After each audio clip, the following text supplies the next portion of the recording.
Bon, bonsoir. Alors, si vous permettez, on va faire un petit Dvar Torah sur l'actualité.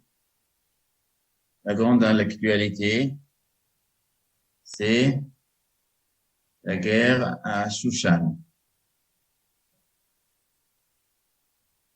Pourquoi vous rigolez? Vous avez cru que je vais parler de Kiev.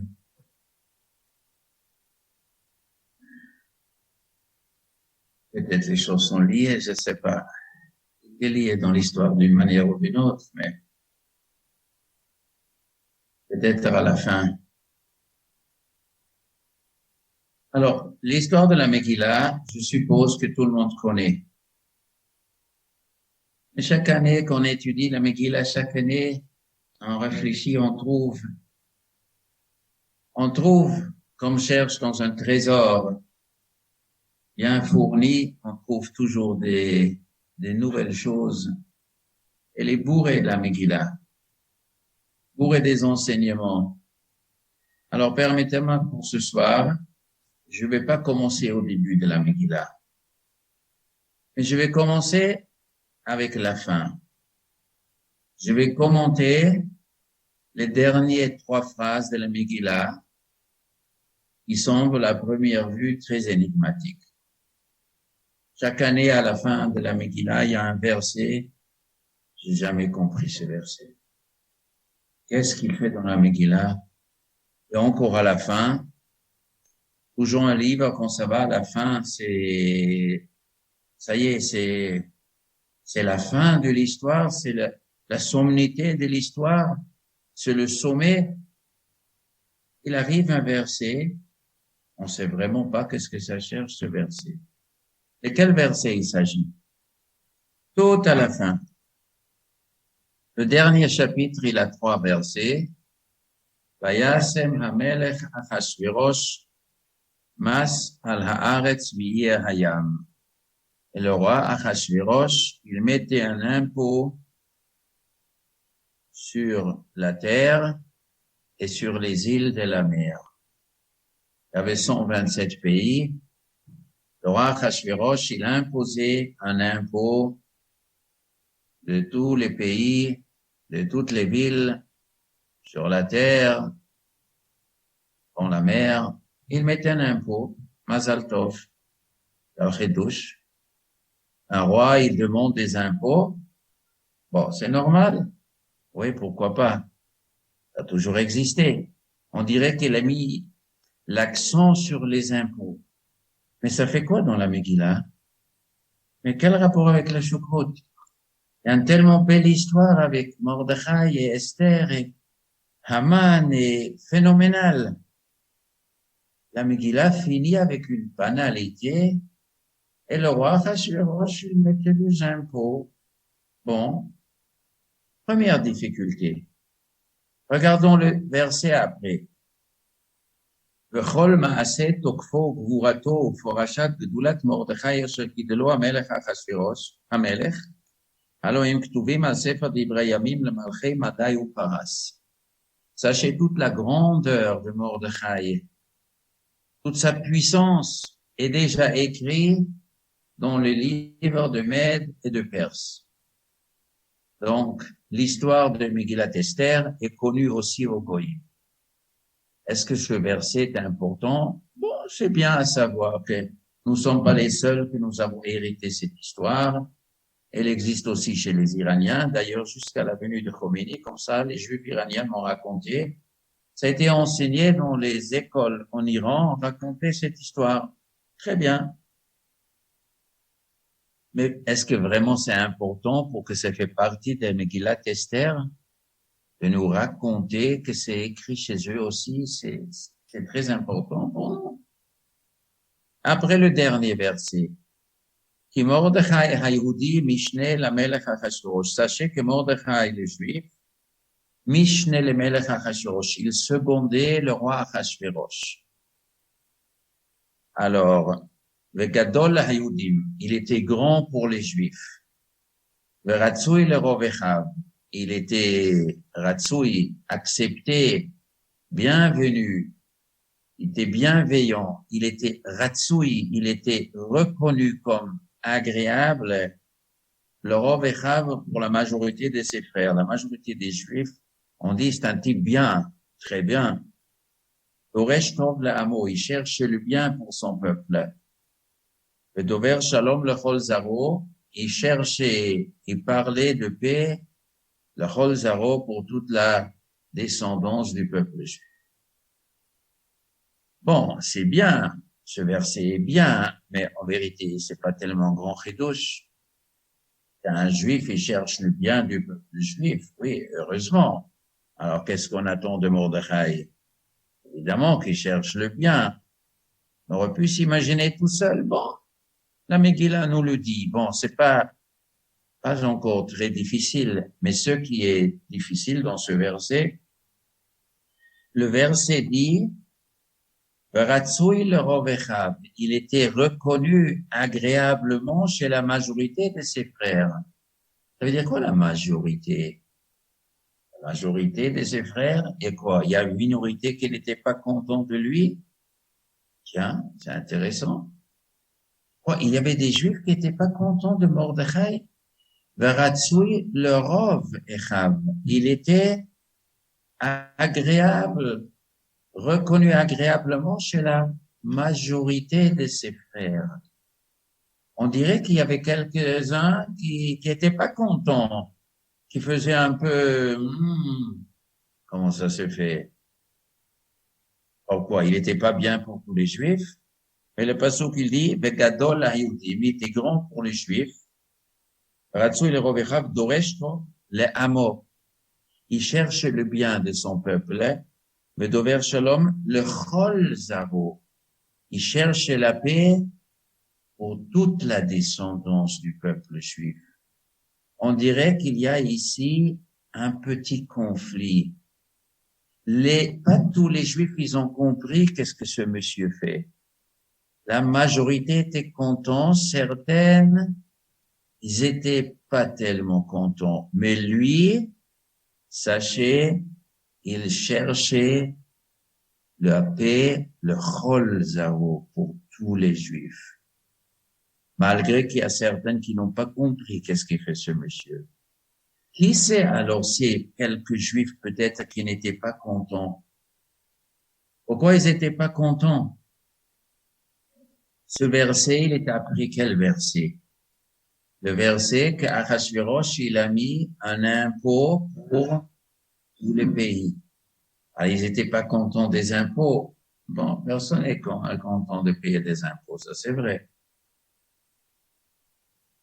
Achashverosh, il demandait qu'on paye des impôts.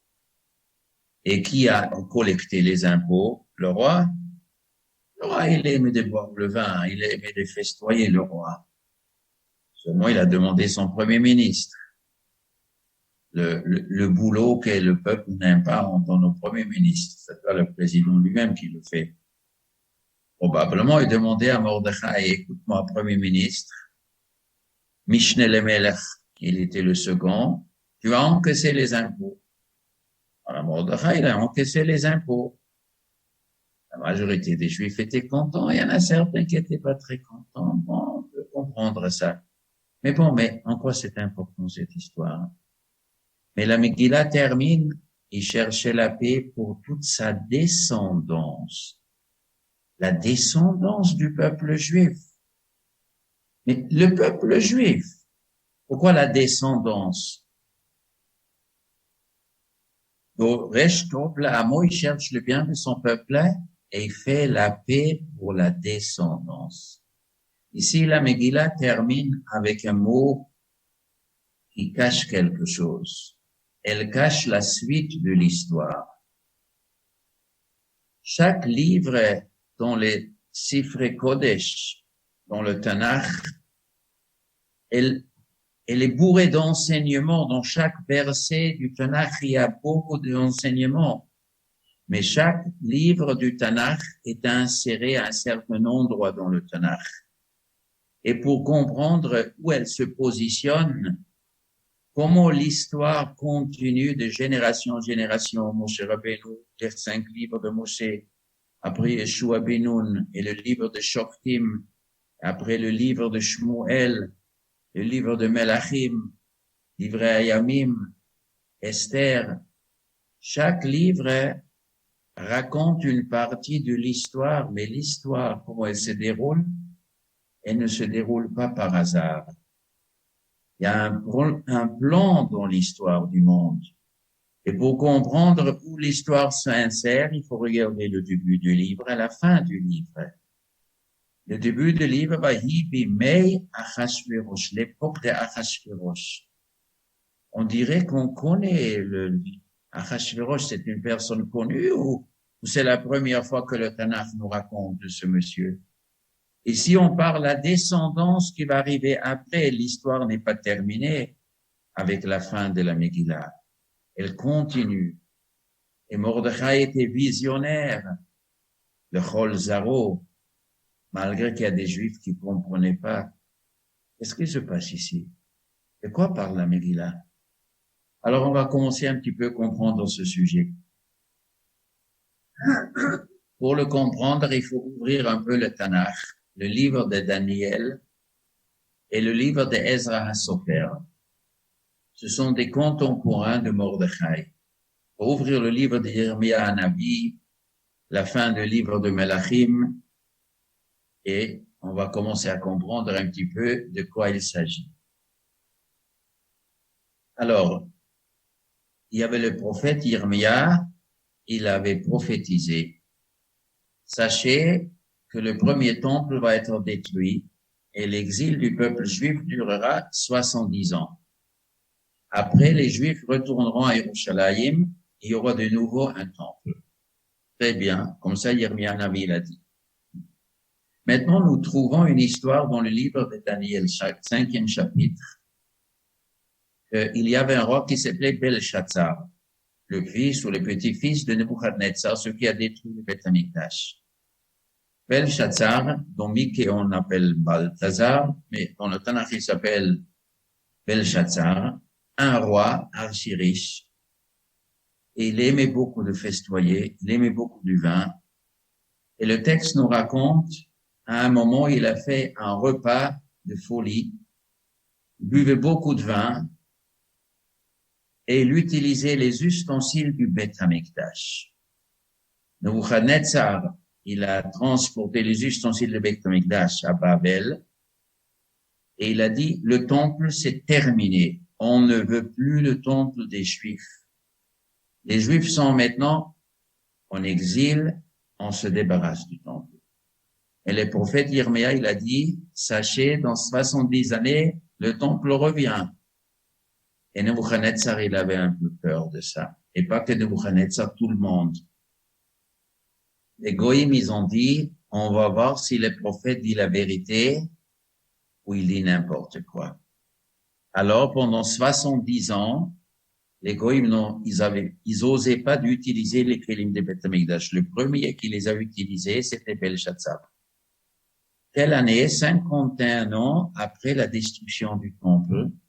Il a dit, les 70 années sont terminées. Il s'est trompé, compter les 70 années après la prise du pouvoir de Nebuchadnezzar, qui était 19 années avant la destruction.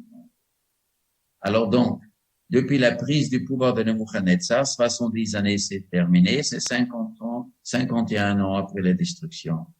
Belshazzar a dit, il n'y a plus de Beth Amikdash, c'est terminé, leur prophète c'est un menteur, ouf, on fait un festin, on va arroser ça.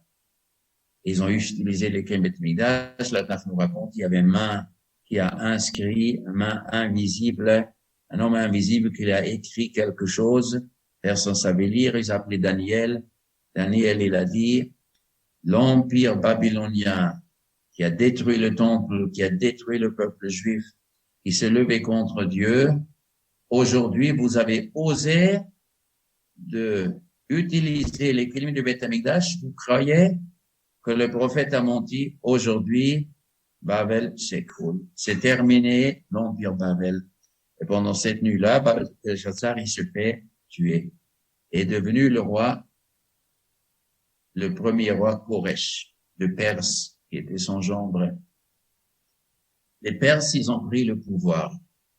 quand Koresh est devenu le roi, il a dit, je permets aux Juifs de monter à Yerushalayim et construire le Beth Amikdash.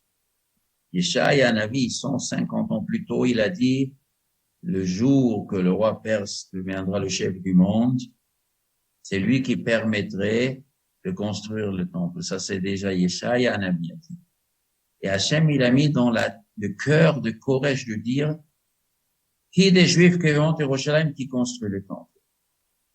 Mais les Juifs, tout de suite, ils ont commencé à monter un petit peu. C'était la 52e année après le Khorban. Maintenant, l'histoire commence à se compliquer.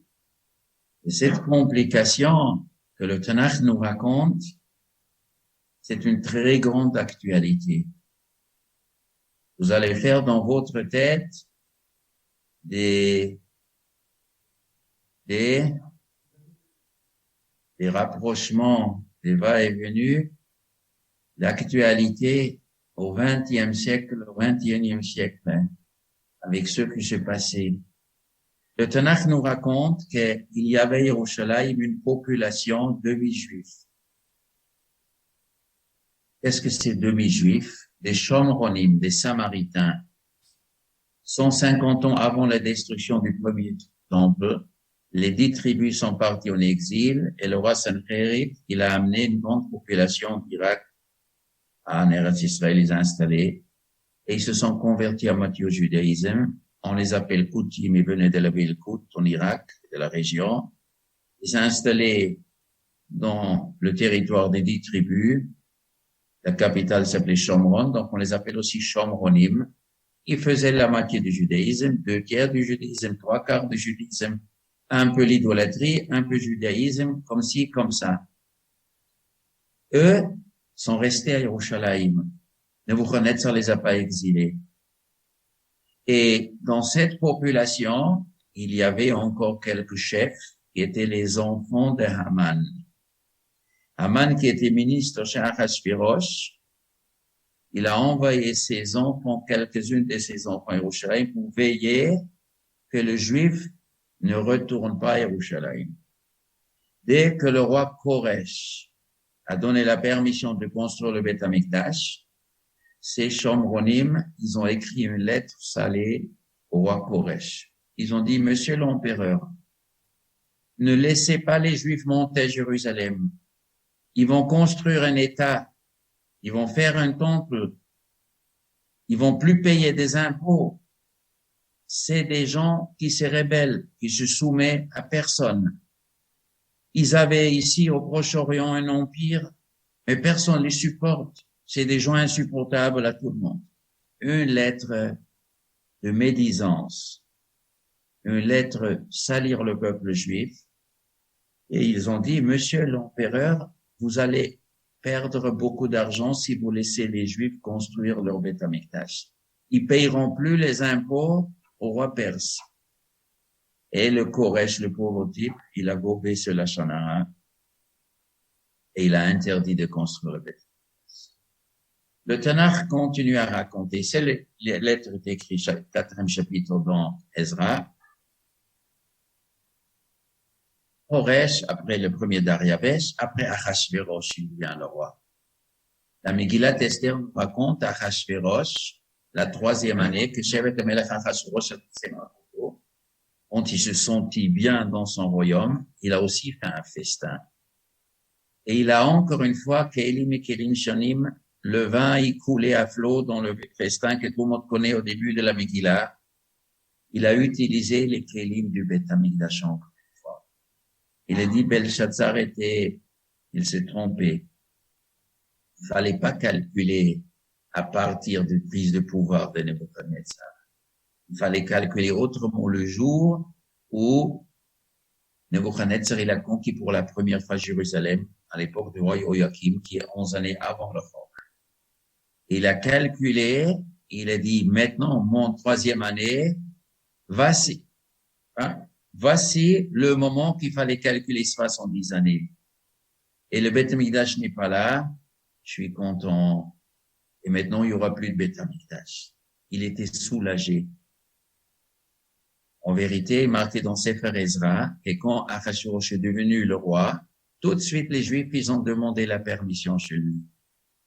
Et de nouveau, les Shomronim, ils ont sali les Juifs et les enfants de Haman, et Achashverosh, il a interdit de construire le Beth Amikdash. C'était quelque chose dans la tête, ils avaient tous peur du Beth Amikdash à Yerushalayim. Alors le texte dit Achashverosh, il a refusé de laisser monter les Juifs. Et la troisième année de sa règne, il a fait le festin, il a utilisé l'équipe du Beth Amikdash, comme Belshazzar. Il était puni, qu'il y avait un scandale avec Madame Vashti, qu'elle s'est fait tuer, très bien. Mais tout est bien qui finit bien, Esther est devenue à sa place. Maintenant, commence toute l'histoire de Mordechai et Esther. Je suppose qu'on connaît cette histoire.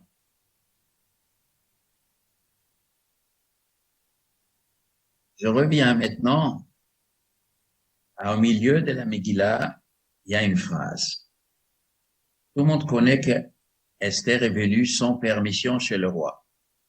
Donc, Mordechai, il a dit, tu sais qu'Haman, il veut exterminer tous les Juifs. Il faut que tu vas chez Achashverosh. Je supplie. Elle a dit, je peux pas venir. Tout le monde sait que celui qui vient chez le roi sans permission, achat datola hamit. Il n'y a pas de possibilité. On lui coupe la tête. Il n'y a pas de sorte de, on peut pas survivre à ça. Je peux pas venir. Alors Mordechai, il a dit, t'es obligé. T'es obligé, coûte que coûte. Qui tout double, t'es obligé de venir. Tu peux pas t'échapper. Tu es obligé d'aller et que Dieu nous aide. Alors Esther, elle a dit, bon, je suis d'accord d'aller. Si on me tue, on me tue. Mais il faut faire, d'abord, il faut jeûner 3 jours. Il faut que tout le monde prie. Tout le monde jeûne.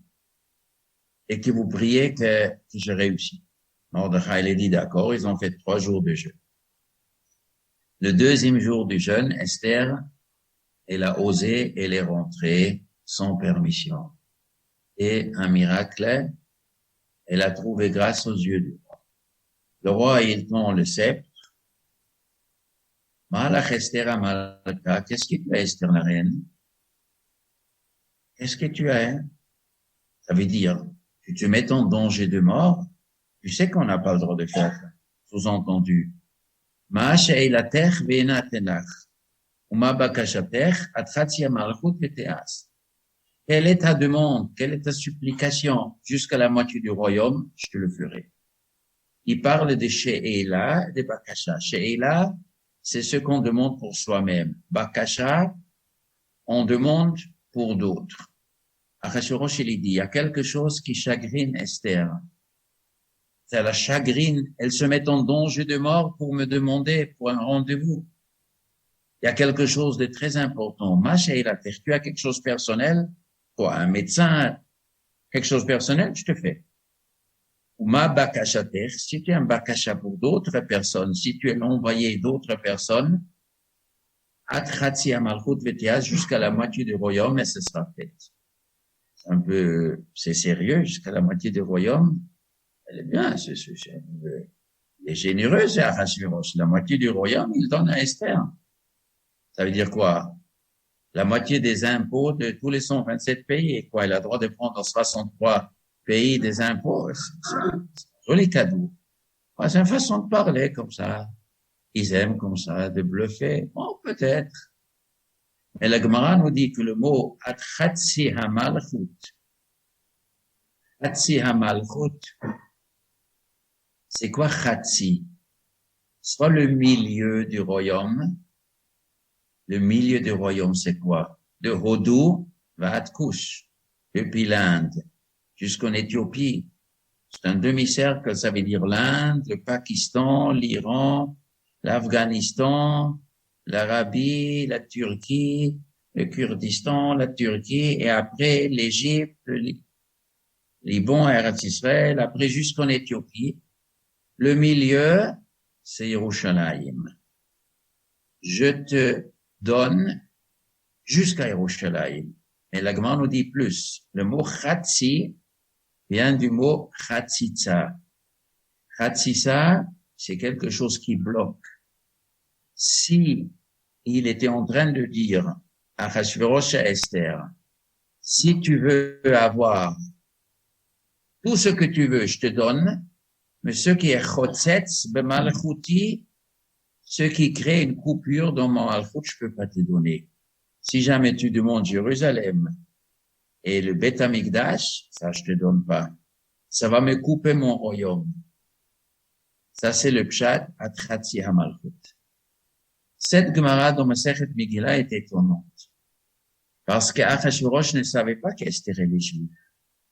Esther et les Juifs, ou Turcs, ou Hindous, ils savaient pas. Elle voulait jamais dire qui elle est. Alors maintenant, Achashverosh, il est sur son trône, il va sa reine venir. Elle a une demande. Elle a quelque chose de très important à me demander. Tu peux tout demander, mais pas les Binya Bet Amikdash. Mais qui parle de Binya Bet Amikdash? Mais comment ça lui est tombé sur... Comment ça lui est monté à l'esprit qu'elle veut demander les Binya Bet Amikdash? Pourquoi ça lui arrive? C'est comme aujourd'hui, quelqu'un va venir chez Monsieur Macron, tu demandes un rendez-vous chez Monsieur Macron, tu reçois le rendez-vous. Et Monsieur Macron, il dit, bonjour monsieur, vous voulez quoi? Vous pouvez tout recevoir, mais je peux pas vous donner cadeau le Tour Eiffel. Je viens de demander le Tour Eiffel, mais qu'est-ce qu'il croit? Je viens de demander le Tour Eiffel. Mais vous pouvez pas demander les Beth Amikdash. Comment il parle comme ça, Achashverosh? Mais il y a ici un truc en dessous. Haman est venu 2 jours avant chez Achashverosh. Il dit, Monsieur Achashverosh, je voudrais me débarrasser des Juifs. C'est un peuple dans le Midrash raconte, tous les Lachonara qui a écrit, tous les Lachonara, il a travaillé sur Achashverosh pendant des mois et des mois. Achashverosh ne voulait pas. Il avait peur. Il avait peur de Dieu. Tout ce qu'ils ont pris au peuple juif, tous ils ont encaissé. Il avait la trouille. À la fin, Haman, il a convaincu Achashverosh. Après Achashverosh, il a dit, d'accord, je t'ai dit la vérité, je suis content, tu peux même garder l'argent. Vérité, ça l'arrangeait. Pourquoi ça l'arrangeait? Achashverosh, il avait peur de quelque chose. Il avait peur du peuple juif. Il avait peur que le peuple juif retourne à Yerushalayim. Ils font le Beth Amikdash, et tout le monde, il avait peur. Haman, il veut me débarrasser de la société juive, de la population juive. En vérité, ça m'arrange beaucoup. Ça y est, il n'y aura plus de Beth Amikdash. Ils m'ont saoulé, ces gens-là. Ils m'ont écrit des lettres dans Sefer Ezra, laisse-nous construire Beth Amikdash. Et les enfants de Haman, ils ont écrit, et les gens, ils ont écrit, ne laissez pas les Juifs construire. Vous allez perdre la moitié de votre royaume. Depuis Jérusalem, tout le reste, vous allez perdre. Ça va vous couper votre royaume. Ne le faites pas. Comment je peux empêcher les Juifs de retourner?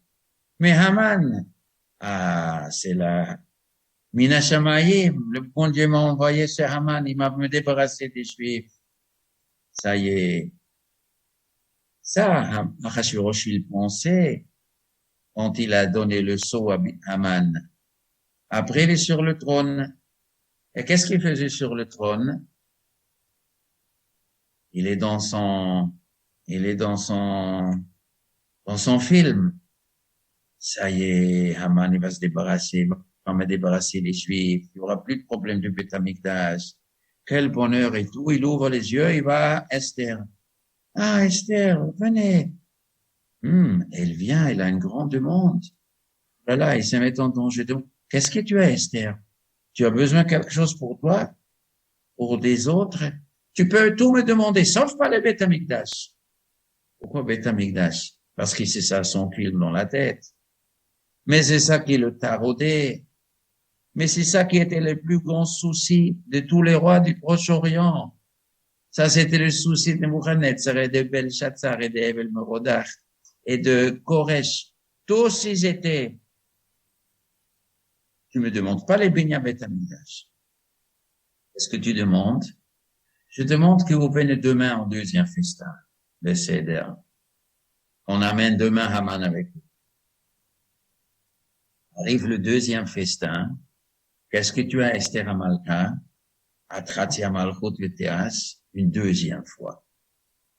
Tu peux tout avoir, mais pas le Beth Amikdash. Là, Esther, elle est en train de dévoiler. Mon peuple est vendu. On est en danger de mort. Il y a un méchant ici. Et Achashverosh, je ne sais pas, elle ne sait pas encore qu'elle est juive. Est-ce que c'est un rapport avec Haman et les Juifs? Ou est-ce qu'en Turquie, un danger, peut-être elle est turque, peut-être la Turquie est en danger, peut-être elle est de l'Ukraine, peut-être l'Ukraine est en danger. Je ne sais pas. Et il dit, mi hu ze ve'ei ze hu, Hashem mamna olibola sotken, mi hu ze hu, c'est lui. Troisième personne, ze, c'est celui qui est devant. Ve'ei ze, celui, ou celui, qu'est-ce que c'est? C'est qu'Haman, il était à côté. Achashverosh, il s'est dit, est-ce qu'il s'agit de Haman? Mais il voulait pas dire, est-ce que c'est Haman? Parce que si c'est pas Haman, Haman va se fâcher. Alors, elle fait comme ça avec les yeux, et elle parle avec Esther. Mais, là, celui-là, celui-là, celui. Alors, elle a dit, oui, Haman a rasé. Très bien. Qu'est-ce qu'ils ont fait avec Haman? Il s'est énervé et Achashverosh lui dit de pendre. La suite des événements, Mordechai, il arrive. Achashverosh, il donne la bague à Mordechai. Et après, Achashverosh, il dit à Esther, regarde Esther, la maison de Haman, je t'ai donné. Le pouvoir de Haman, je donnais à Mordechai. Qu'est-ce que tu me demandes encore? Tu as encore quelque chose à me demander? Et on va te le faire. Et il manque le mot Atratzi Hamalchut. Achashverosh, il dit, ce que tu me demandes, je le ferai. Mais il n'a pas mis de limite Atratzi Hamalchut. Pourquoi il n'a pas ajouté le mot Atratzi Hamalchut? Parce qu'Achashverosh, maintenant, il a commencé à réfléchir. Ça y est, je donnais à un juif de nommer premier ministre. J'étais obligé pour faire plaisir à ma femme. Maintenant, le rabbin là, il a le plein pouvoir sur mon empire. Je sais très bien la suite des événements. Ça y est, lui, il va me demander maintenant de construire le Beth Amikdash. Bientôt, ça va arriver. Achashverosh, ce moment-là, c'était la 12e année de son règne. Achashverosh, il régnait 14 ans. Il régnait 14 ans. C'était la 12e année. La guerre contre Amalek, c'était la 13e année. Une année après, il est mort. Et après, devenu le fils d'Esther, Dariavesh le deuxième, le roi. Alors, il a dit, ça y est, il y aura le Beth Amikdash. Je peux pas l'empêcher maintenant. Alors, qu'est-ce qu'il a fait? Vayasem, je reviens maintenant, dernier 3 versets. Vayasem hamelech mas al haaretz ve'iyeh hayam. Maintenant, le roi, il a dit, je impose des impôts. Et je demande à Mordechai de le collecter. Mordechai, la première des choses que je te dis, tu collectes maintenant les impôts. Tous les rois, ils avaient peur du Beth Amikdash parce que les Juifs, ils vont faire un État indépendant. Ils vont plus payer des impôts. Tu vas encaisser les impôts. Qu'est-ce qu'il a fait à Achashverosh? Il a coincé ici. Il voulait savoir, ce Mordechai, c'est un indépendant. Et toute l'histoire, la suite de l'événement, toute l'histoire de Mordechai était publiée dans tous les pays. Tout de suite après, le prochain verset.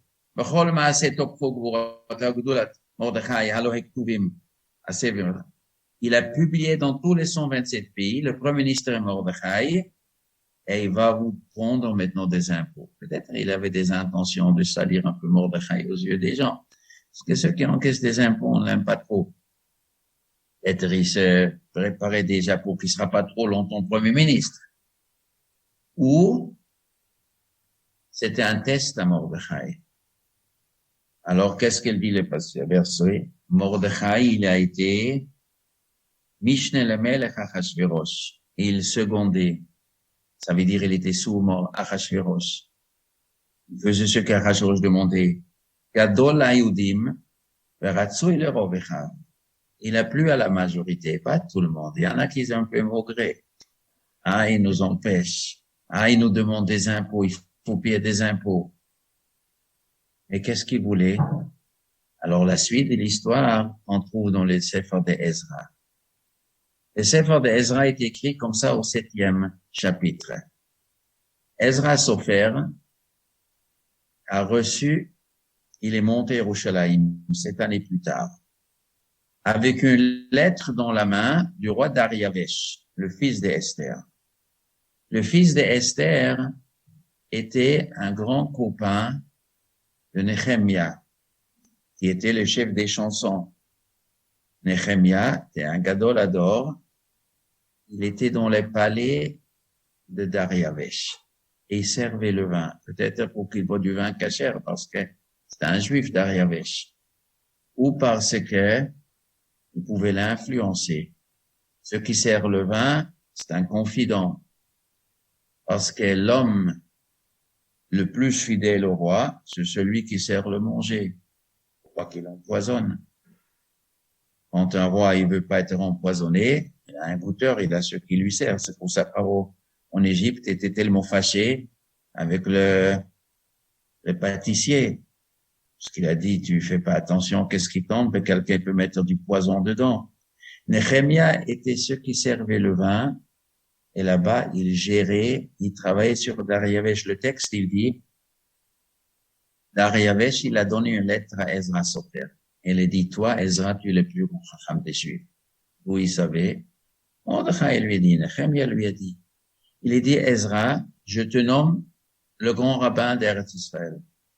Tu vas monter à Yerushalayim, tu vas nommer des rabbanim dans chaque ville en Eretz Israël, tu vas administrer le peuple juif, ce sont la loi de la Torah, tu as le droit d'imposer la Torah à tout le peuple juif, tu vas faire tous les jours de korbanot au Beth Amikdash pour ma vie, tu vas prier pour moi, pour ma famille, pour mon empire, tu seras toujours fidèle à moi, et tu vas encaisser des impôts, sauf de ceux qui travaillent au Beth Amikdash, ou les rabbanim qui s'occupent de Torah, Mindablo et Alaf, sont pas tout. Les différentes sortes des impôts, eux, ils sont dispensés. Les autres, qu'ils payent des impôts. Et tu as le pouvoir absolu maintenant sur le peuple juif. Ezra, il est venu avec cette lettre à Yerushalayim. Il a administré toute la nouvelle population qui venait de Babel, des autres pays en Eretz Israël. Ils ont créé un état religieux, marqué dans la Tanakh, tout le monde dit ça, inscrit un livre, on va être fidèle à la Torah, on se soumet à la Torah, etc., etc. Mais dans cette lettre que Dariavesh a donnée à Ezra, il y avait une condition, n'oublie pas les impôts. Mais les impôts, ça c'est en Eretz Israël. Mordechai, il était à Shushan. Et Mordechai faisait attention que tout le monde paye les impôts et que les Juifs payent des impôts. La Megillah vient nous faire entendre qu'il y avait des Juifs qui étaient pas très contents de lui. Et Mordechai, Doresh Tov le'amo, Doresh Tov le'amo, Vedover Shalom lechol Zaro, pour la descendance. La descendance, c'est quoi la descendance? La nouvelle génération. Ici, ça s'arrête aujourd'hui, mais le peuple juif va continuer. Ils vont construire un État en Eretz Israël. Et les rois perses nous ont permis, et Sha'ir Hanavi a dit que c'est les Perses qui vont donner la permission de construire, à condition qu'on est fidèle. Le texte dit d'ailleurs dans Flavius, 40 années après, il y avait des immenses guerres entre les Grecs et les Perses. Alexandre le Grand, il est venu de la Grèce pour conquérir le Proche-Orient. Il a conquis tout le Proche-Orient. La Gemara Sanhedrin raconte, donc Flavius a raconté en longueur, en largeur. Il est venu en Eretz Israël, entre autres. Il a demandé aux Juifs de lui aider de conquérir la Perse, qui était le roi des Perses, Dariavesh. Il est venu chez Shimon HaTzadik et il a dit, Monsieur le rabbin, vous pouvez dire à vos jeunes de s'enrôler dans l'armée pour faire la guerre contre la Perse. Il a dit, non, je le fais pas, monsieur. Il dit, pourquoi? Parce que nous avons juré à Dariavesh d'être fidèles et être soumis à Dariavesh.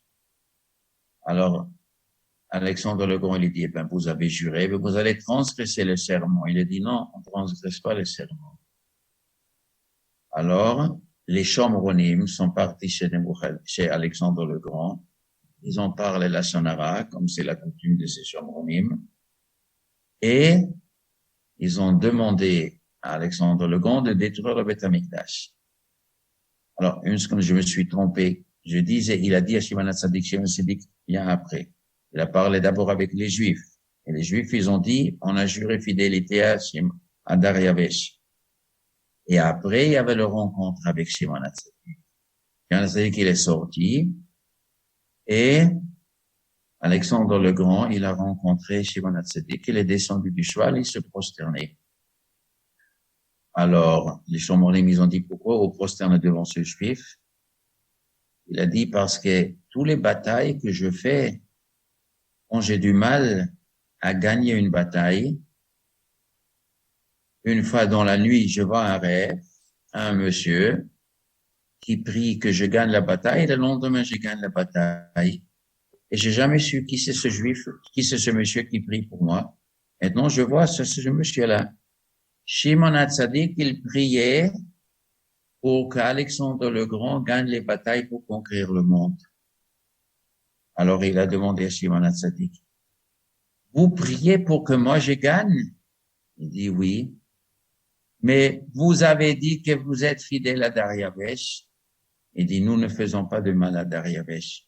Mais vous devez conquérir le monde. Il dit, d'où vous savez que je dois conquérir le monde? Il dit, notre prophète Daniel l'a dit. Daniel a dit qu'après les Perses arrivent les Grecs. Il dit, vous avez un livre qui vous dit ce qui va arriver? Comment? Il dit, oui, nous avons des prophètes. Les prophètes, vous savez, c'est quoi? Oui, nous avons des gens qui connaissent le futur. Et vous allez gagner contre Dariavesh. Mais nous, on va pas vous aider. Après, il se mit en danger de mort pour rester fidèle à Dariavesh. On a juré, on a juré. On est fidèle au roi, on est fidèle au roi. Quand Achashverosh, il a nommé Mordechai comme premier ministre, il a dit, tu es le premier ministre. Mais sache, Vayasem hamelech Achashverosh mas ala haaretz v'yayam. Moi, Achashverosh, te nomme premier ministre et tu as encaissé des impôts. Et il a dit, d'accord. Un mot, c'est un mot. Et on le tient. Et même s'il y a des gens qui ne comprennent pas, Dover Salom Lechol Zaro, mais à la future génération doit savoir, on est fidèle à qui on a promis quelque chose. Et Alexandre le Grand, il était tellement émerveillé, il a dit, vous avez refusé de m'aider la guerre contre Dariavesh par fidélité à Dariavesh. Maintenant, je comprends comment ça fonctionne les Juifs. Il a dit, comme récompense, il a détruit le temple des Shomronim qu'ils ont fait à Shrem. Et après, il a mis des Juifs.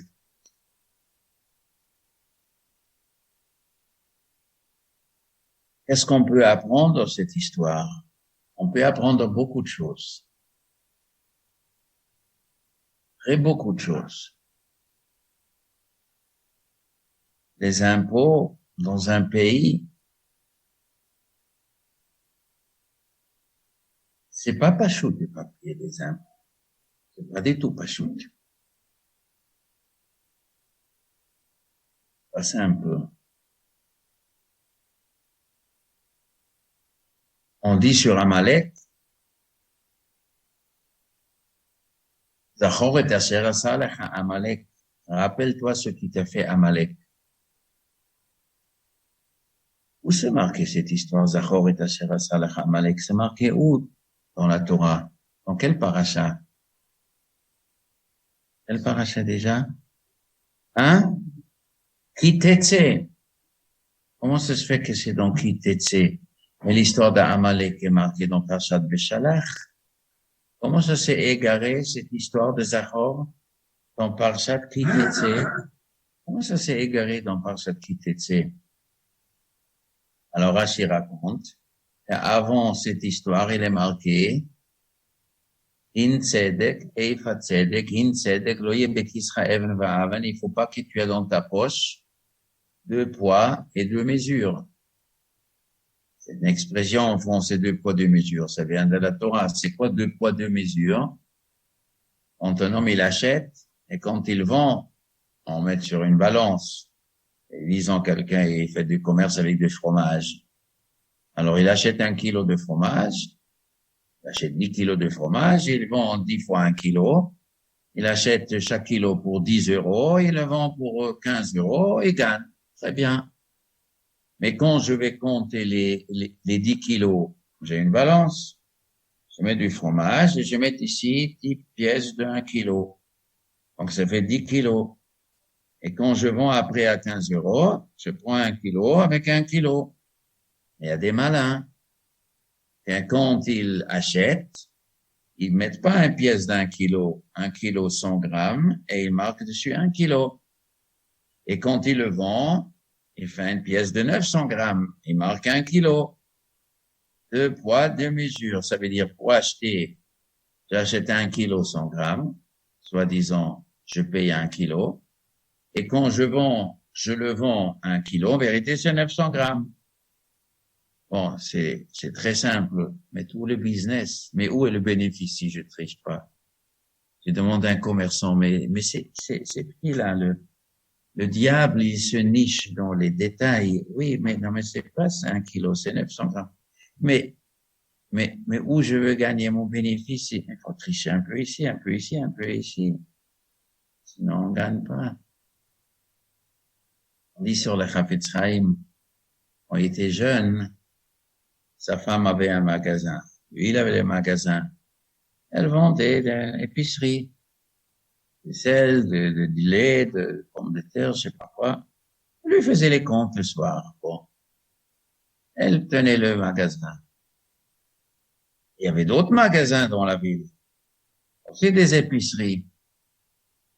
Mais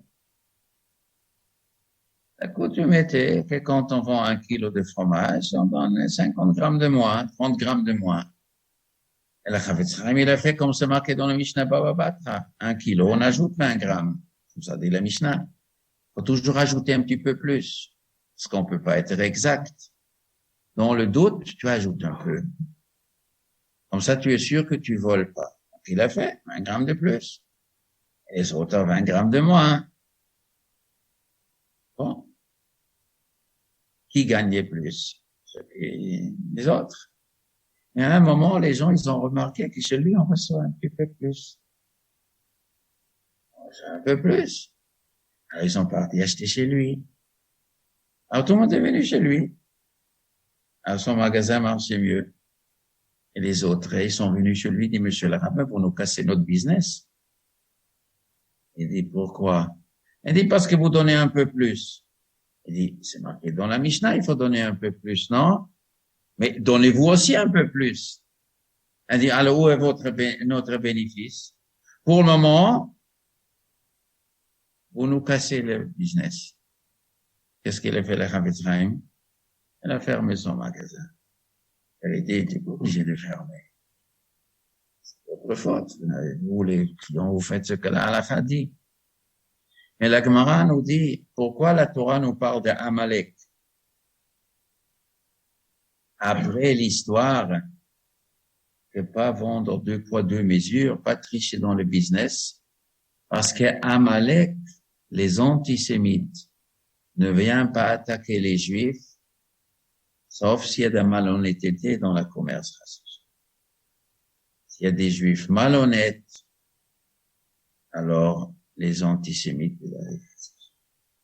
Et pourquoi malhonnêtes dans le business? Pourquoi pas s'il y a des Juifs qui mangent chazir, ou des Juifs qui ouvrent le magasin Shabbat, où il y a encore d'autres péchés dans la Torah. C'est-à-dire, ça dérange pas tellement Amalek. Tu manges chazir, bon, ça c'est toi avec ton Dieu. Tu fais pas ton Shabbat comme il faut, bon, ça regarde pas tellement le goy. Mais tu triches, tu voles, chez nous, tu es le peuple élu, et tu me voles à moi, ça je pardonne pas. Il y a des gens qui ne sont pas conscients. Il y a des gens qui sont pas conscients. On habite avec des juifs, des non-juifs, c'est seulement les arnaques. Et des fois, pas pour 20 grammes de fromage, des fois pour,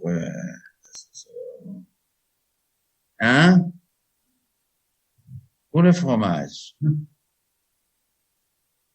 y en a qui ont des oligarches russes. Certains, ils ont des noms avec un peu juif. Mais c'est quoi un oligarche? M. Elstein lui a donné le pétrole, et à l'autre le bois, et à l'autre l'industrie de l'or, à l'autre le gaz, la matière. C'est quoi? Alors qu'au moins qu'ils enlèvent le nom juif, au moins qu'ils s'appellent je ne sais pas quoi. Et en France, il y en a un film, il y en a certains qui ont fait un film. Comment on le fait? Mais ils s'en foutent. Ils mettent en danger le peuple juif. Mais ce sont des gens, des fois en France, qui ont fréquenté la synagogue ou l'école juive. Peut-être ils ont fait l'école buissonnière. Je sais pas, ils ont des parents. Des fois, il vient à la tfila, faire mincha. Ils vont faire mincha, shachrit, ils mettent les tfilines. Ils font un film, comme on arnaque.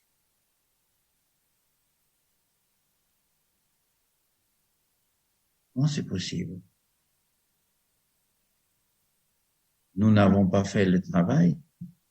Les enseignants, les parents, ceux qui peuvent parler avec le public, les jeunes, on n'a pas fait le boulot.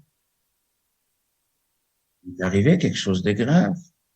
On n'a pas fait le boulot. Mordechai, il a fait attention. On va en payer les impôts. Mais il faut regarder la future génération qui va arriver. On veut la paix avec l'Empire perse. On veut construire le Beth Amikdash. Il faut être bien avec eux. Qu'est-ce que ça veut dire? Il faut prévoir. Il y a des Juifs qui étaient peut-être pas contents avec Mordechai. D'accord, ils n'étaient pas d'accord. Mais lui, Doresh Tov La'amo, il cherche le bien du peuple. Dover Shalom, Chol Zaro, il faut avoir le problème.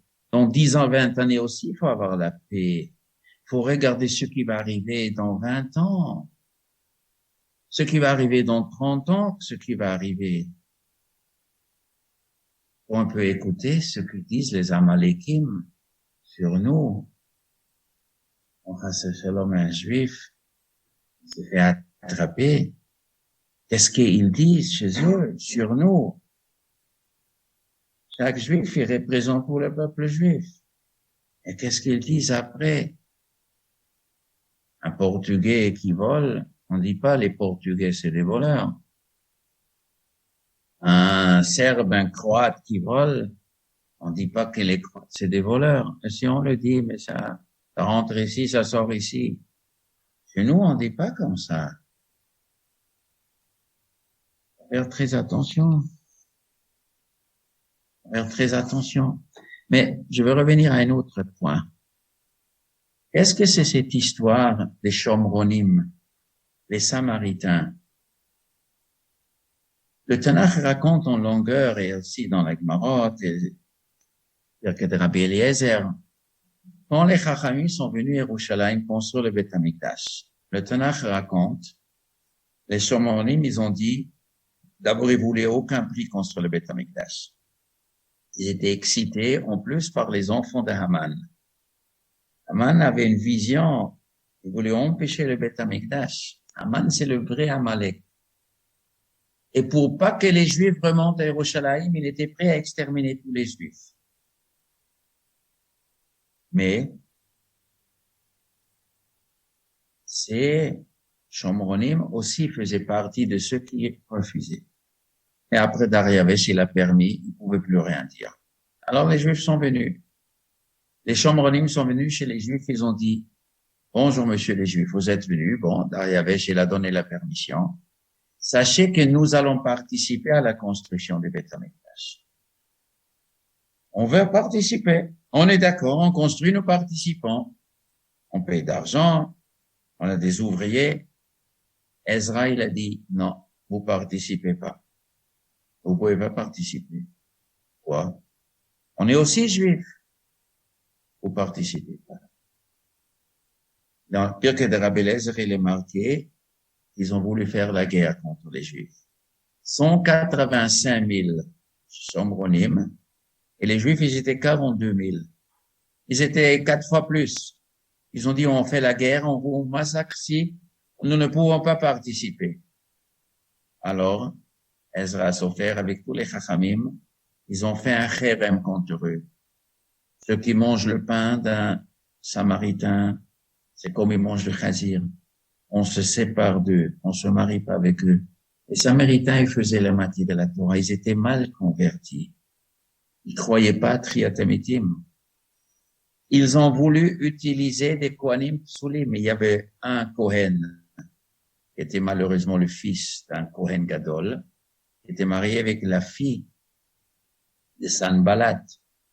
Ils voulaient le nommer Kohen Gadol, qui se mariait avec une guillorette, un Kohen se marie avec une guillorette, son fils peut pas travailler. Les gens nous ont dit, il peut vite travailler. Alors ils ont dit, vous voulez faire un temple pour Dieu sans la halakha? Ça ne marche pas. Vous n'allez pas participer. Parce que si on participe, on a son mot à dire. Mais Dariavesh a demandé, faites des corbanotes et priez pour moi. Et tous les goyim, même Titus, il a envoyé un corban. Il est marqué dans Flavius, tous les goyim, tous les rois du Proche-Orient, ils ont envoyé d'argent pour faire un corban pour prier Dieu. On prie Dieu. Un goy vient à la synagogue chez le rabbin, la fille, Amerla, priez pour ma fille, priez pour mon fils. Le goy, il savait que les prières des Juifs, on a quelque chose à dire au ciel. Ils les ont toujours su. Et c'est permis, et c'est une mitzvah. Un goy qui veut faire un korban au Beth Amikdash, on accepte. Mais vous pouvez faire un korban, on vous fait. Mais eux, ils voulaient construire, partir de la construction. Donc, on rentre dans le conseil d'administration. Donc, on a son mot à dire comment gérer le temple. Avec la moitié de la halakha. Avec des halalim comme kohanim. Avec des gens qui font la moitié de la Torah. Vous pouvez pas gérer le peuple. Ils ont fait un chérem. Ça a coûté très cher, ce chérem. Parce que, comme dit Flavius, pendant des siècles, ces Shomronim, ils étaient pas bien avec les Juifs. Ils faisaient la moitié de la Torah, des fois trois quarts. Ils faisaient des mitzvot, ils faisaient mieux que les Juifs, la Gemara raconte. Et d'autres mitzvot, ils négligeaient. Et en gros, ils ont fait la Torah, mais toujours un peu à côté de la plaque. Ils aimaient pas les Juifs. Les Juifs non plus. Et vice versa. La méfiance. Après le Choban du deuxième Beth Mikdash, eux sont devenus des chrétiens. Les christianistes ont récupéré les Samaritains. Ça, il est marqué chez eux, comme ça c'est connu. C'était des demi-juifs, demi-convertis. Et quand il arrivait le mouvement de christianisme qui a dit qu'un demi-judaïsme, c'est aussi un judaïsme. Alors, ils ont dit, mieux vaut. Alors, ils ont parti là-bas. Et ce problème était au moment de la construction du deuxième Beth Amikdash. Et eux, ils voulaient empêcher la construction du Beth Amikdash. Je veux dire simplement un petit peu, il y a quelque chose de bizarre qui se passe aujourd'hui en Eretz. Jérusalem, c'est une ville. Depuis qu'elle est, en 47, ils ont voté que les Juifs peuvent avoir un État. Jérusalem a un statut spécial. Quel est le statut de Jérusalem? Un, international. Appartient à qui? Aux trois religions. 4 religions. Quoi, il y a une quatrième maintenant. C'est qui la quatrième? Ah, catholique, protestant. Chacun il veut son. Et l'église orthodoxe, et l'église arménienne, et l'église serbe. Oui, chacun il veut son pied. On dit d'ailleurs vendredi soir à Porès, ou Kat Shalom Aleinu, à Kol Israël, Val Yerushalayim, que Dieu y mette la paix pour tous les Juifs et pour Jérusalem. Ça y est, pour tous les Juifs, qu'est-ce que tu parles de Jérusalem? Et Jérusalem, c'est le point, tout le monde veut être le chef. Mais qu'est-ce qui se passe? Pourquoi Jérusalem, on n'a pas le droit de donner aux Juifs entiers. Pourquoi? On n'a pas le droit de donner. Pourquoi? C'est du mysticisme. Alors, les mystiques, je comprends, mais les chefs d'État dans les pays occidentaux ne sont pas très mystifiés. Ils sont plutôt, je sais pas, bon, vous y croyez, mais bon. Alors, qu'est-ce que ça te gêne? Ça gêne quelque chose. Il y a un truc derrière. Il y a un truc. Achashverosh ne voulait pas que les Juifs retournent et construisent le Beth Amikdash. Darius ne voulait pas. Les Shomronim ne voulaient pas. Les populations demi-juifs là-bas, ils ne voulaient pas. Personne ne voulait. Tout le monde a peur du Beth Amikdash. Le Malchut Be David, dans la lettre que les Shlomo ont écrite, mais il y avait le roi David et le roi Shlomo. Ils voulaient jamais se soumettre aux nations. Vous vous rendez compte? Les marqués dans Shomranim, ils avaient la chutzpah, les rois juifs, qui ne voulaient pas se soumettre aux rois autour. C'est une grande chutzpah. Le roi juif se soumet pas au roi autour. C'est une grande chutzpah. Une grande chutzpah que le roi d'Autriche ne se soumet pas au roi de Hongrie. Et que le roi de Hongrie ne se soumet pas au... C'est une grande chutzpah que la France ne se soumet pas à l'Angleterre et que l'Angleterre se soumet pas. C'est une grande chutzpah. On a déjà entendu ça? C'est un chutzpah d'un pays, ça ne se soumet pas à l'autre. Chacun son pays. Non, mais quoi, les Juifs se soumettent pas aux autres? Quelle chutzpah? Il y a un truc dans le monde. Il y a quelque chose qui depuis 3000 ans, ça tourne dans le monde. On a peur de quelque chose. On a peur de quelque chose.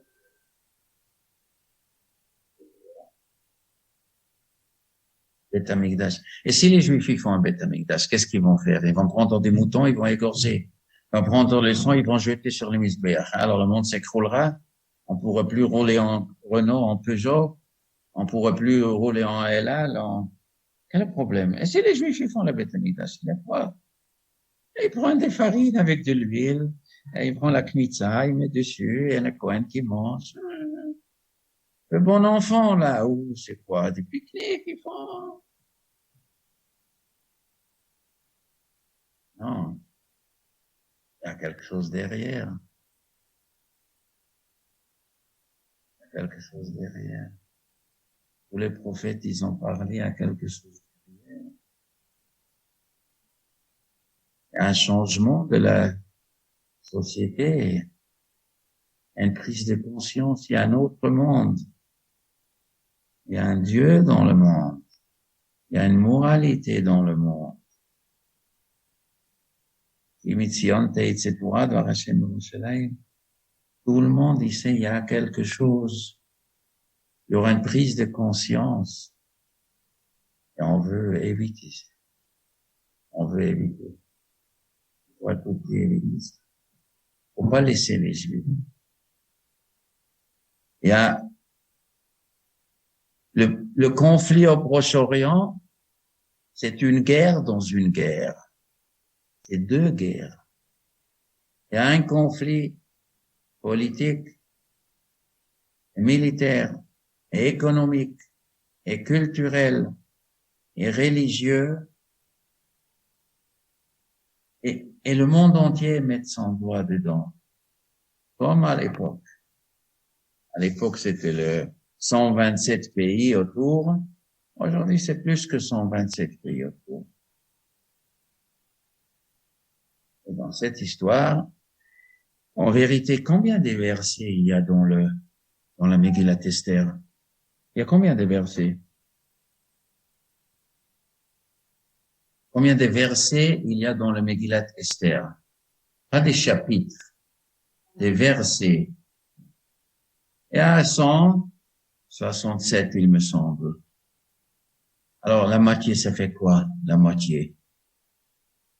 167, la moitié, ça fait combien? 83 et demi. Quel est le 83e, 84e verset? C'est lequel? Achashverosh, il demande à Esther, Ma sheilatech be'enaten lach, uma bakashatech at chatzi hamalchut vete'as. Ça, c'est le verset au milieu. Quelle est ta demande jusqu'à la moitié du royaume et que ça sera donné? Et sur ça, là, on a dit, chatzi hamalchut, d'avoir shechotzel b'malchut binyan bet hamikdash. Je te donne tout, sauf je te donne pas le Bet Hamikdash. Ça, c'est le milieu de la Megillat Esther. Le milieu, ça, c'est le cœur. Ici, c'est le cœur. La Megillat Esther, elle monte, et ici, en haut, c'est le Bet Hamikdash. Ça, je te donne pas ou je te donne oui. Et qu'est-ce que c'est l'histoire de Purim? Le Purim était le passage entre le blocage et le déblocage. Jusqu'à l'histoire de Purim, l'Empire perse comme babylonien, Babylone a détruit le temple, le Perse, ils ont empêché la construction, et le prophète Irmia avait dit, en 70 ans, il faut qu'il y ait le Beth Amikdash, il y aura le Beth Amikdash. Et tous les rois goïs se sont trompés dans les calculs. Et maintenant, il fallait un déclencheur. Il fallait dépasser, il fallait trouver le tunnel.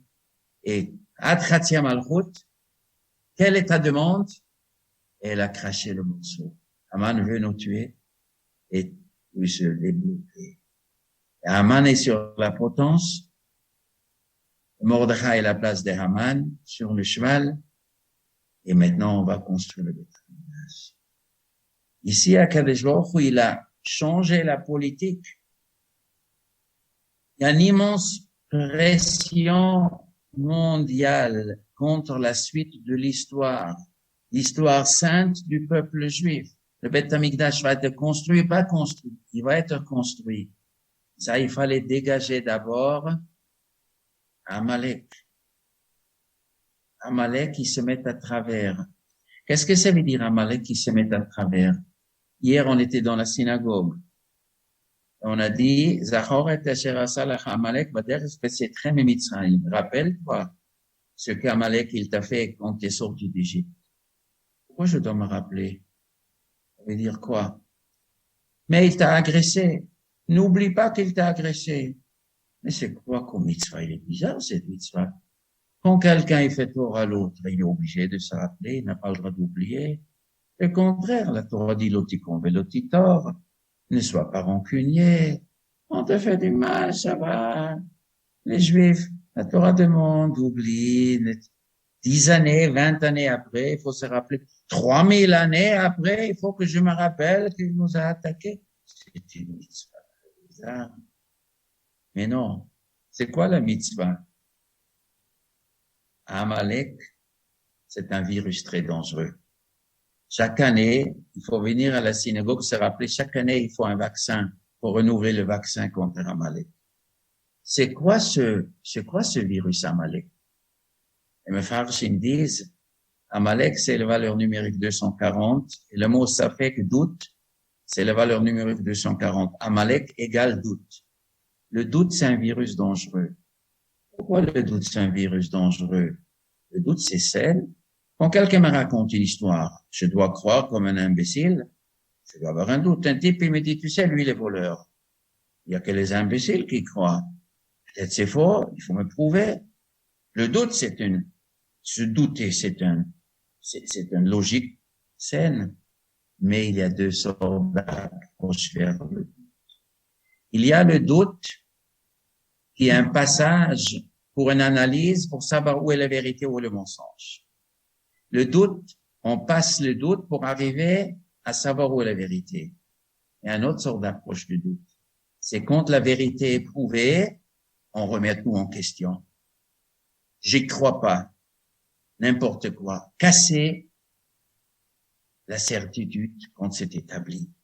Ça, c'est un type dangereux. Amalek est venu à quel moment contre les Juifs? Quand les Juifs sont sortis d'Égypte et toutes les nations, ils ont vu Essamakot, les 10 plaies, la mer se couper en deux, crie la Chazoshe Pelachet, Aznivalou le Fédon, et le Yochazé Morad, tout le monde a tremblé devant les Juifs.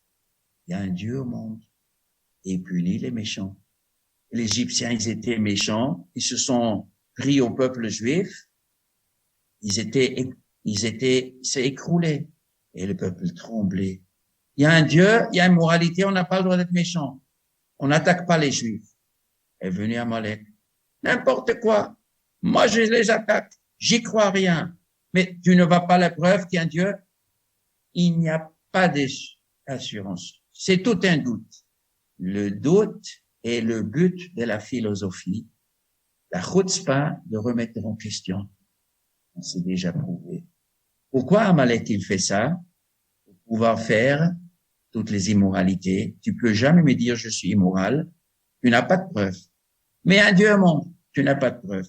Des fois, il y a quelqu'un qui vient chez toi et dit, vous pouvez me prouver que le Dieu est un Dieu, vous pouvez me prouver que le judaïsme est vrai. Tu veux connaître la vérité?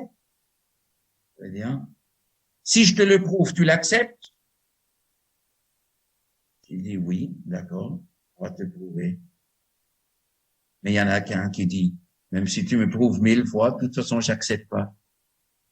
Alors je discute avec toi. De mauvaise foi. Il y a des gens que tu as 1000 preuves, mais il veut pas l'accepter, il est de mauvaise foi. Ça, c'est Amalek. Il va jamais reconnaître Dieu. Ça, c'est un virus très dangereux. Avec ce virus, toutes les immoralités du monde, ils se font. Et tu peux jamais dire, on n'a pas le droit de faire ça. On a le droit, 2 hommes, ils ont le droit de se marier, mais tout le monde, il savait que c'est mauvais. Mais non, qui te dit? Qui te dit? On a le droit, on se marie. Bon, on va pas adopter les enfants. Quelques années après, on va adopter les enfants aussi. Pourquoi? Ben, discrimination. Pourquoi? Si on a le droit de se marier, 2 hommes aussi, on a le droit d'adopter. C'est-à-dire que tu as le droit de mettre le satan depuis 6 mois, on a le droit de mettre le satan dans le bébé. Et tout le monde sait que c'est mauvais. Qui t'a dit? Où tu sais? La chutzpah. Azut panim. Et un mida. Amalek, c'est azpanim. Effronterie, cynisme. Je ne reconnais aucune vérité. Tu peux pas me dire je suis immoral, je fais ce que je veux. Mais vous êtes immoral. Moi, je dis, mais vous êtes contre le monde entier. Non, je suis pas contre le monde entier. Je suis obligé de défendre mon pays. L'Ukraine me met en danger. Faut que je les écrase parce qu'ils mettent en danger, mais je suis obligé. Mais ils veulent pas vous adopter. Il y a un monsieur contre le monde entier. Mais tout le monde sait que personne ne met en danger. Mais c'est ça qu'on dit aux Juifs depuis tout le temps. Les Juifs, ils mettent en danger le monde, mais on n'a jamais mis quelqu'un en danger. Mais les Juifs, ils veulent détruire l'Iran. Qui te dit les Juifs veulent détruire? Nous, on est obligés d'avoir la bombe atomique, mais les gens veulent nous détruire. Non, putain, mais qu'est-ce que vous... Mais personne ne veut vous détruire. Non, non, non, non, non. Non, prouvez-moi qu'ils veulent pas me détruire. Ça, c'est le phénomène. On peut jamais prouver quelqu'un. Il y a des gens qui vivent dans une non-reconnaissance de ce que tout le monde sait. Ça, c'est une chutzpah. Ça, c'est la mauvaise foi. Et l'antisémitisme est basé sur la mauvaise foi. Hitler, il disait en 1933, l'Allemagne est en danger à cause des Juifs. Les Juifs polonais, ils veulent détruire l'Allemagne. Comment les Juifs polonais avec leurs péotes et leurs trucs, ils n'avaient pas un tank, ils n'ont jamais vu comment on manipule un revolver. Les Juifs à Varsovie, ils mettaient en danger Berlin. Oui, prouvez-moi qu'ils ne me mettent pas en danger. Ils ont une arme secrète. Quelle arme secrète ils ont, les Juifs? Oui, oui, oui, ils ont une arme secrète, les Juifs, ils nous mettent en danger. Mais vous délirez. Non, prouvez-moi que je délire. J'ai le droit de me défendre. Nous avons le droit, nous avons l'obligation de nous défendre. Ça, c'est et ça marche militairement comme ça, et ça marche moralement comme ça. On peut faire toutes les immoralités, et tu peux jamais me dire je me comporte mal. Tu n'as pas de preuve. Avec la théorie du complot, on peut toujours tourner tout à Berlin. Tu peux me apporter 10 000 preuves, il a la chutzpah de remettre en question. Ça, c'est le doute, le mauvais doute. Et ça, c'est un virus. Avec cela, tous les immoraux du monde, ils tournent les gens. Il n'y a pas de vérité. Et ça, c'est Amalek. Dieu, il a montré la vérité qu'il est au monde. Il a sorti les Juifs. Il a fait tous les miracles. Et tout le monde, il a vu. Ça, c'est la vérité. Et Amalek, il y a un bain qui est super chaud. Et il sort dedans. Mais on peut pas rentrer dans un bain qui est super chaud. On peut, oui. Mais monsieur, vous êtes faux? Non, c'est pas faux. Refroidir. Je vais refroidir le bain. L'émerveillement du monde entier sur l'œuvre de Dieu et ce que le peuple juif était choisi par Dieu pour le protéger, je m'en fous et je vais aller contre ce que tout le monde disait. Ce virus, il est dangereux. Il faut chaque année, Shabbat, il faut se rappeler Zachor et Tasher. Si tu vas dans le monde des Chatsoufim, des effrontés, des cyniques comme ça, sache que nous, on le connaissait Amalek depuis l'époque. Il n'y avait pas une plus grande évidence que Dieu est le chef du monde, qu'est la sortie d'Égypte et la mer coupée en deux. Et Amalek, il a tout essayé de casser. On le connaissait. Haman, dans sa lettre, il a dit, les Juifs sont dangereux pour la Perse. Toutes les lettres dans le Midrash racontent toute la lettre qui racontait comment les Juifs, ils sont un danger. Les Juifs qui étaient éparpillés, c'est un danger. Quel danger? Les Juifs, c'est un danger. Je me sens en danger. Haman, il dit, je me sens en danger. C'est lui qui a fabriqué les dangers. Je me sens en danger, à la fin, je serai sur la potence. Oui, il était sur la potence, mais c'est toi qui l'as fabriqué, tu es sur la potence. Tu n'aurais pas fait la potence sur Mordechai, on t'aurait pas mis sur la potence.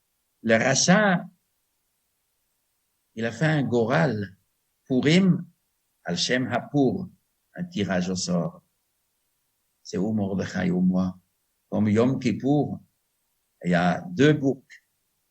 Un la Azazel, un la Shem. C'est ou tout lui. Il joue quitte au double. D'ailleurs, il est marqué dans le Megillah, avec ça, je vais terminer. Il y a marqué dans le Megillah un mot bizarre, si vous avez remarqué. Liot ha-Yehudim atidim layom hazeh, leinakem oivehem. Mordechai, il a écrit une lettre que les Juifs doivent être préparés le 13 Adar, que celui qui veut le tuer, ils ont le droit de tuer. Le texte, il dit, Liot ha-Yehudim atidim layom hazeh, que les Juifs, ils sont Atidim préparés ce jour-là de pas se faire avoir. Mais il n'est pas marqué dans la Megillah Atidim. Qu'est-ce qu'il est marqué dans la Megillah? Hein? Atudim. Il y a un vav. Comment il y a un vav? C'est un correctif. L'écriture, c'est Atudim. Mais la lecture, c'est Atidim. Mais c'est évidemment et Atidim. Atidim, c'est que les Juifs sont préparés. Atid. C'est quoi Atudim? Atudim, c'est un bouc. Atudim. Ve'elim, bnei bashan, ba'atudim. V'ine Yaakov Avinu, il dit, j'ai vu le malach, il dit, Atudim ha'olim alatzon nekudim ubrudim. Atudim, c'est un bouc, un chèvre mâle. Atudim. Liot Yehudim, Atudim, on disait que les Juifs doivent être des boucs. C'est quoi ça? Mais Haman, il a fait un goral. C'est ou moi ou les Juifs, ou moi ou Mordechai. Liot Yehudim, Atudim, c'est les deux boucs. Et Yom Kippour, s'il y en a un qui est l'Hachem et l'autre à la Azazel. Ah, il va l'Hachem. Les Juifs, maintenant, il faut jouer. Le Purim, c'est comme Yom Kippourim. Pour, c'est un tirage au sort. Et Yom Kippour est un tirage au sort de boucs. Un, il va à la Azazel. Mais ce qui va à la Azazel, il est aussi un korban. Aussi, on le met au Beth Amikdash. Il est au Beth Amikdash. Et il joue le déclencheur. Et les Juifs, ils font tout. Il y a deux boucs, le bouc de Esav et le bouc de Yaakov. Mais le bouc de Esav, il parle mal des Juifs. Le Satan, il parle mal, il déclenche que les Juifs font tchouva. Et quand les Juifs ils font tchouva, mitaper. Comme il est marqué à la fin de la Megillah, et ça c'est le dernier verset, j'ai déjà dit ça 2 fois. Alors maintenant c'est vraiment le dernier. Le passage qu'il dit, ובבואה לפני המלך, כי המן בן המדתה אגגית יודעים, il voulait, hipilpur hu hagoral, il a jeté le sort, hu hagoral, le humam bulabdam, ובבואה לפני המלך, quand c'est venu devant le roi, amar im hasefer yashuv machashavto hara'a, avec le livre, sa mauvaise pensée va retourner al chashaval yodim al rosho, ça retourne sur sa tête, et talou otobet banav alaetz. C'est quoi au bobo alifne hamelech? Melech, c'est aussi Hakadosh Baruch Hu. Quand c'est marqué Melech Hachashverosh, c'est Hachashverosh. Quand c'est marqué Melech seul, c'est Dieu. Au bobo, quand Haman ben Hamdata, il est venu avec les Zira, le Rouman, l'Abdam, au bobo alifne hamelech, quand c'est lui devant Dieu, Amar, Dieu, il a dit, Im ha-sefer, avec la Sefer Torah, si vous les Juifs, vous êtes attachés à la Sefer Torah, Yashuv machashav Torah, la chasher avasaludim al rosho. Vous allez retourner. Le mal qu'il vous tire va devenir un boomerang, il va retomber sur lui. À tout l'être manaf. Et après, Esther, elle a dit, Uma amar Esther ki am divra sefer, apurim haele, venichtav basefer. Nichtav basefer, là, on nous raconte qu'Esther, elle a demandé que le Megillat Esther sera inscrit parmi le Tanakh. Venichtav basefer. Ne gardez pas Megillat Esther, elle a supplié les Chachamim Yerushalayim. Ne mettez pas la Megillat Esther comme une Megillah indépendante. Comme l'histoire des Hashmonaïm après. Venichtav basefer, je veux que ça fait partie du Tanakh. Et les Chachamim, ils ont compris qu'Esther, elle est Nevia. Venichtav basefer. Et ça fait partie du Tanakh. C'est l'histoire Kodesh, où chaque mot il est Kodesh. Amar ima sefer yashuv machashav. Ça fait partie du Tanakh. Il faut méditer la Megillat Esther. Avec ça, c'est un goral. C'est quitte ou double. Eh ben, si on attaque contre les Juifs, si les Juifs ils font tchouva, eh ben, ça retombe sur Amalek. Et Amalek, Haman a rendu tchouva les Juifs. Grâce, entre guillemets, grâce à Haman, les Juifs, ils ont fait tchouva. Les événements qui se passent, ça doit déclencher quelque chose. Les événements qui se passent dans le monde doivent déclencher. Hachem, il attend un déclenche. Après, ça retombe sur le méchant. Mais il attend du peuple juif, il attend un déclic. Et après, Hachem va ouvrir la porte vers le troisième étage. Maintenant, si vous permettez, j'ai écrit un livre sur la paracha. Vous pouvez l'acheter, vous pouvez l'acquérir. Ça coûte 20 euros. C'est bon, à 20 euros, pas 25, c'est marqué. Moi, je vends à 20 euros, ceux qui veulent l'acheter. Certaines qui disent qu'ils ont envie de l'acheter, ils n'ont pas regretté. Bon, alors.